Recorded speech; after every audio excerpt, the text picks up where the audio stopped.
gentlemen, welcome to another new edition of Today's Youth. And on this occasion, I would like to tell all our viewers happy Ramadan. And therefore, our main topic today will be concerning the diets, healthy diets, and Ramadan and Suhoor healthy diets. And we're going to know more about this right after this short break.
It's no secret that spending your whole life jumping from one diet to the next is not the answer to the real long-lasting weight loss or health. You know that because you've been trying every single diet out there only to end up right where you started, or worse, with more weight than when you started. If you want to truly healthy and achieve last weight loss, you need a different approach. You need to figure out which foods work for you and which foods work against you. You need to understand how food works as fuel and it can deplete you. You need to dig deep and get in tune with your body so that you can understand how it really works. Our guest today is a health coach certified by the Institute of Integrative Nutrition. She's the business of showing strong, smart, independent women how to take back control of their lives, from what they eat and how they look to what they do and how they feel.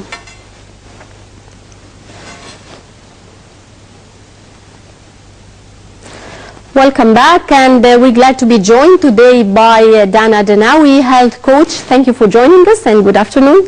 Thank you, Naveen. Thank you for having me, and happy Ramadan, everybody. I would like you first to tell me about yourself and about your studies. You're mainly focusing on health coaching. I would like you to tell me more about health coaching. I am an integrative nutrition health coach. I received my certification from the Institute for Integrative Nutrition in New York, which is the world's largest nutrition school. And yes, what we do is focus on health. Mm-hmm. Right. Can you please define the term health coach? What we do basically when working with our clients is helping them reach whatever health goal is a priority for them. So for some people it could be weight. You know, they have an issue with weight, they want to lose weight.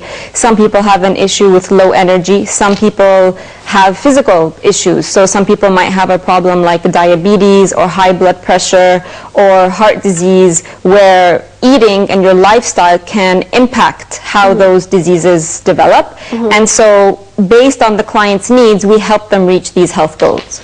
Right. And how different is a health coach from a nutritionist or a physician?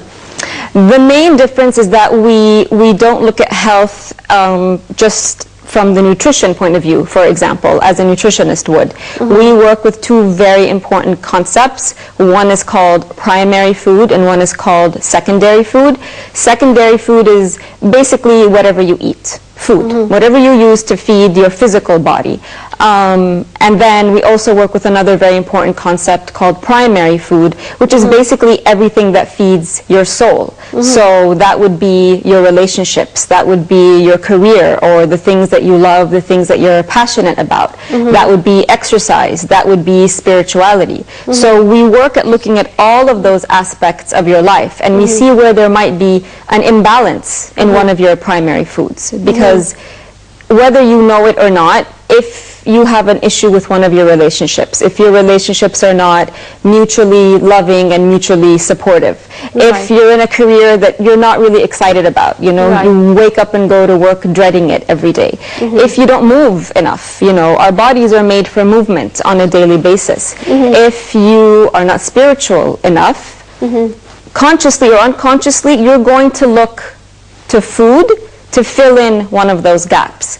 So we can't just look at your health as simply what's on your plate. Your health is a combination of all of those things. I can teach you to eat salad all day long, but if you are not satisfied in those other areas of your life, eventually it's going to fall through the cracks. It's not going to be effective. Right. Since we are now in the month of Ramadan, I would like you to tell me more about healthy food and healthy diets during Ramadan, what to eat during suhoor, what to eat during iftar. What's the best nutrition diet in your opinion?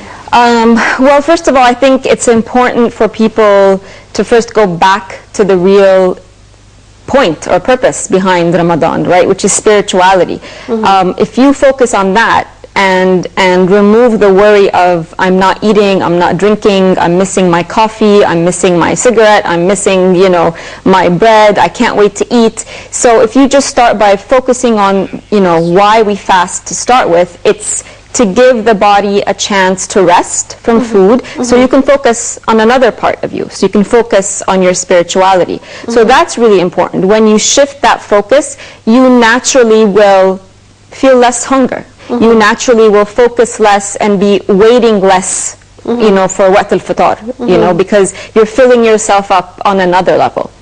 Having said that, taban, when it comes to eat, when it comes to fitar time, your body, more than it is hungry, it's very dehydrated. And especially that Ramadan now is in the summer, we get dehydrated even more. So more important than what you're going to feed it is how you're going to rehydrate. And you need to keep in mind that your digestive system has been resting for about 16, 17 hours. It hasn't been working. So in order to get it to work again, it has to be very gradual. Okay, so you can't put something in it that's heavy. You can't put different things in it at the same time. You can't basically go from 0 to 100 in 15 minutes. It needs to be very gradual so that the digestive system doesn't become overloaded. So the best way to start to ease into eating again after a whole day of fasting would be to hydrate first with some water, and then to start with fruits, because fruits are full of water. They're full of hydration. It's an easy way to hydrate, to eat and hydrate at the same time.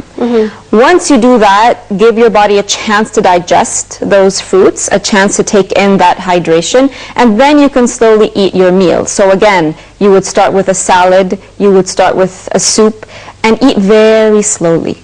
Because again, your digestive system has been resting. You don't want to overload it all at once. Once you finish, basically these are the nutrient-dense foods, right? So you haven't eaten, you need hydration, and you need foods that give you the proteins and the minerals and the vitamins and the enzymes. Those are things your body has been missing. So once you've covered that, you know, the bases, then you can think about having a little bit of dessert much later on. Don't mix your dessert with your main meal, because, or any really, any starch with your main meal, because number one, those dehydrate. So if you're eating dessert and you're eating starches, those will make you thirsty the next day. And they don't digest very well with your main meal. Right. I would like you to tell me also about healthy food for someone suffering from diabetes, from hypertension. How can they follow a healthy diet during Ramadan? Well, they would have to first follow up with their doctor that it's okay for them to fast, because for some diabetics they can't go, or they shouldn't go that long without food because of the instability of their blood sugar levels. Given that the doctor has given them the okay to fast, they need to basically stay away from anything that will raise their blood sugar levels very quickly. Right. And the foods that do that are basically anything that turns into sugar in the body. So you're talking about anything that comes from wheat. So we're talking about bread, we're talking about pasta. Anything that's made from flour will raise blood sugar levels very quickly and raise them very high. So obviously that includes all the desserts. So it's mainly the desserts. You're talking about bread, you're talking about pasta, white rice. All of those things will raise blood sugar levels too quickly. And so somebody with diabetes or high blood pressure, it's pretty much the same. They want to focus on simple food from nature, food that's easy for the body to break down, and food that the body recognizes very easily. So the body recognizes foods from nature very easily. Fruits, vegetables, good proteins, the good fats, like, you know, old-fashioned butter, you know, things like avocados, coconut oil, things that come from nature. These all are really the best foods for anyone, but especially if you have a condition, these are the foods that you need to stick to. Right, and before knowing more details about health coaching and healthy diets during Ramadan, we're going to be going to this short break and we'll be right back.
Welcome back, ladies and gentlemen. You're still watching today's Youth on Nile TV International, and still with my guest Dana Danawi, health coach.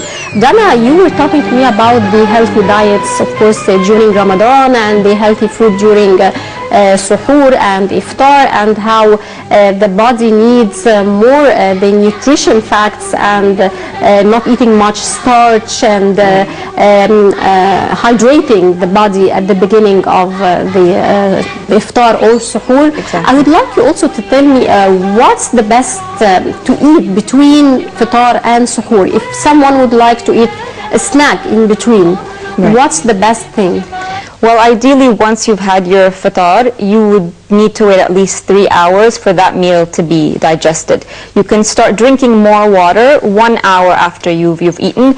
Don't drink while you eat, because that confuses the digestive system and it makes it harder for your digestive system to break down the foods that you've eaten. So you don't drink water, you don't drink nothing, even juices, while eating? No, ideally not. Like I said, you want to start with water as the first thing to break your fast, a little bit of water, some fruits, maybe a salad, and then as you progress through the meal, you want to stop drinking, okay, because that does interfere with the digestive process. 3 hours later, depending on how much you've eaten, you should start to feel your meal settle. You should start to feel, like you're not digesting anymore. And ideally, between Fitr and Suhoor, you want to be consuming more hydrating foods. So more fruits, plenty of water, especially water. The easiest way to calculate how much water is to multiply your weight times 33, and that's how many milliliters of water you need to take per day. So try to aim for that between Fitr and Suhoor, to consume that much water in order to keep your body hydrated for the next day. So and it should be water. It should be water, yeah. Anything else? Not juices, not tea. You can have tea. Coffee, you can have some tea and some coffee, but that's not going to count towards your water. Because your body, if it has to, as soon as you mix water with something else, then your body has to break it down in a different way. It's not identified as pure hydration. So go ahead and have your tea, go ahead and have your coffee, but be sure you're having that amount of water between Fitr and Suhoor. Right. The term coach wasn't previously used that often except for sports purposes. Yet now we could have a life coach, a health coach, and maybe others. Why is that?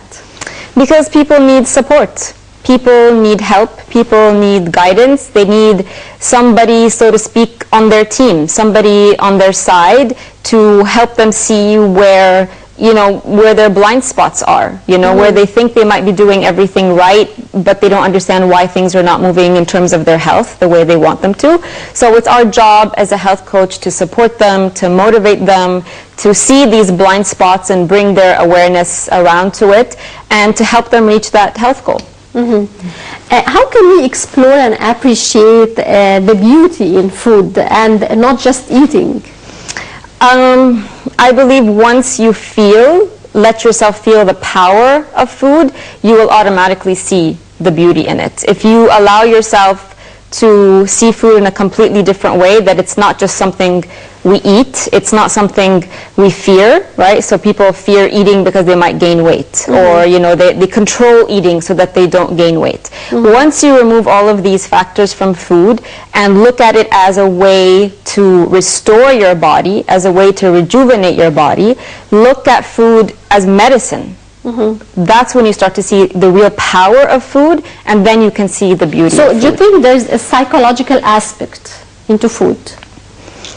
In terms of how, well, like I said before, if you're not satisfied in those other areas of your life that they're supposed to feed your soul, yeah, psychologically you're going to be tired or depressed or unfulfilled, frustrated. So all of that is, whether, I said again, consciously or unconsciously, is going to determine how you approach food, because we use food to fill those gaps. Right. How can someone turn from a food addict to a food appreciator? The first thing to do is to recognize that our taste buds have been hijacked. They've been hijacked by the food industry. The things that we eat today were not around 100 years ago. The foods that we eat today have, additives, they have artificial colors, they have artificial chemicals that have changed the way that we appreciate original, simple food. So the first step really is to remove the source of this fake food, what we call fake food.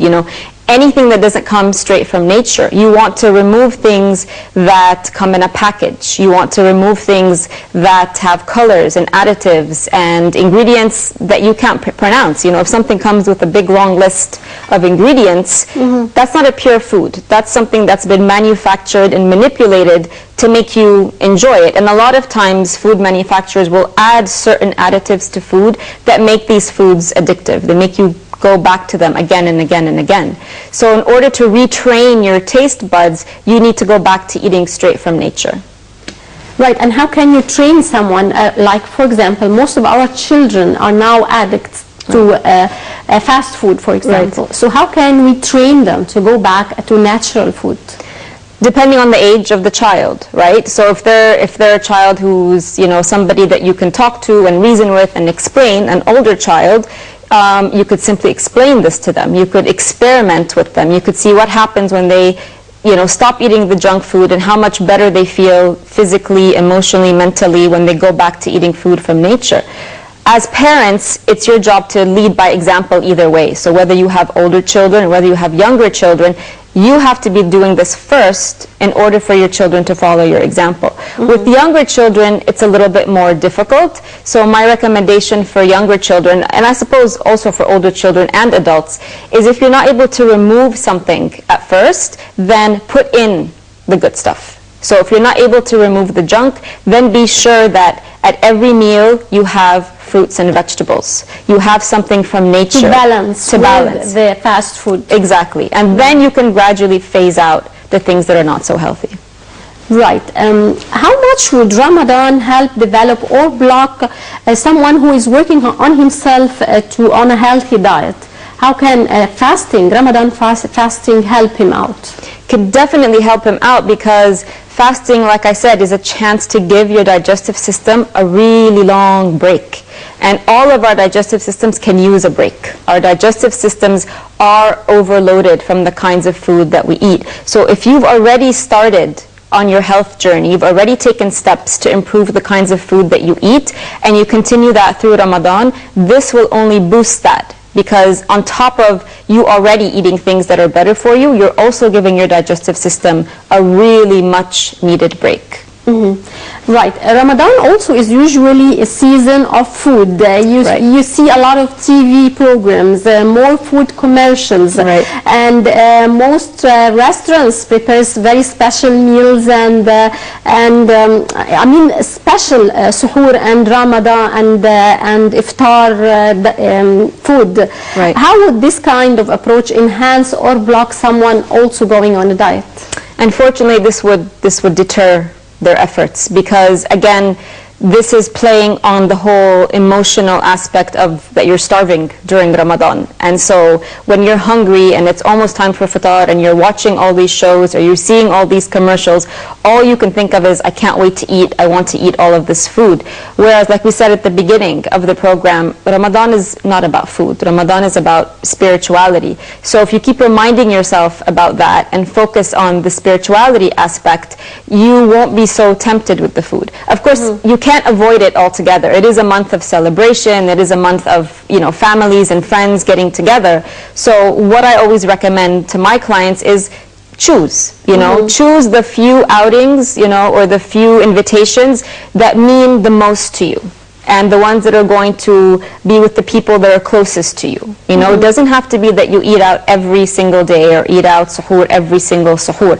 Because if you do, you're not really going to be helping your health much. So there is, I don't want to call it a sacrifice, but there is a compromise. And if you do that, then those outings that you go to are going to be that much more special than if you're just going out continuously and just eating without really thinking about what you're eating or who you're eating it with, because it's about the people in Ramadan as well. It's about enjoying being together. It's about enjoying the food being prepared. So think about the experience as a whole and not just what it is you want to eat at iftar. What about suhoor? We've talked about iftar, but I would like you to tell me more, what's the best types of food to eat during suhoor? Again, we have to go back to hydration, because you're getting your body ready for 16 hours, 17 hours of no hydration. So again, lots of water, lots of fruits. You want to fill up on things, if you want to eat fool or beans or things, or yogurt, things that are not going to dehydrate you. If you fill up on lots of bread, or some people have, a big meal again, some people will have pasta or something, that's very dehydrating. If you test it out, have pasta at suhoor, go to sleep, wake up, and you're going to feel your throat and your mouth are very dry. It takes hydration away from the body. Whereas if you fill it with greens and fruits and other vegetables, you're giving the body hydration. So the rules are more or less the same for suhoor and iftar. Right. We know there are different types of diets, and we've seen different countries, as we see here in the photos, that we can see iftar in Pakistan, for example. So they have certain diets over there. They eat rice, they eat a lot of spices in their food. So how can this work in Ramadan? this is a cultural heritage, right? These people have been used to this in their history. They know how to cope with it. You have to try. I mean, this is also something we work with, something that's called bio-individuality, which is basically one person's food is another person's poison. What works for me might not work for you, and vice versa. So it would take basically trial and error for you to figure out. Right. Before we wrap up this edition, I would like you to tell me a very brief, what is cleansing? Cleansing is basically when you give your body a chance to release backed up toxicity. So our body has a natural cleansing system already in place. You have your liver, you have your kidneys, you have lymphatic system, and since the day you're born, they work really hard to filter out toxicity. So whether it's toxicity from food, from the air, things you put on your skin. But at a certain point, they get really tired. They can't keep up from what's coming in and what they're trying to filter out. So what cleansing does is it gives them a chance to release the backed up toxicity. So you stop the intake of toxic foods, what we call toxic foods in holistic nutrition, and then that helps to jumpstart your body's cleansing systems to literally release toxicity from your organs. And when that happens, you lose weight, your energy's better, you sleep better. So you just stop certain types of food, Right. and you drink, of course, plenty of water. Plenty of water, that goes anytime. Like plenty of water is a #1 rule at any point. Daily you should be drinking the 33 milliliters of water per kilogram of body weight every single day. Right, Dana, the Nawi Health Coach, many thanks for joining us, and many thanks also for your advice. And our dear viewers, thank you very much for joining us, and once again, happy Ramadan to all our viewers.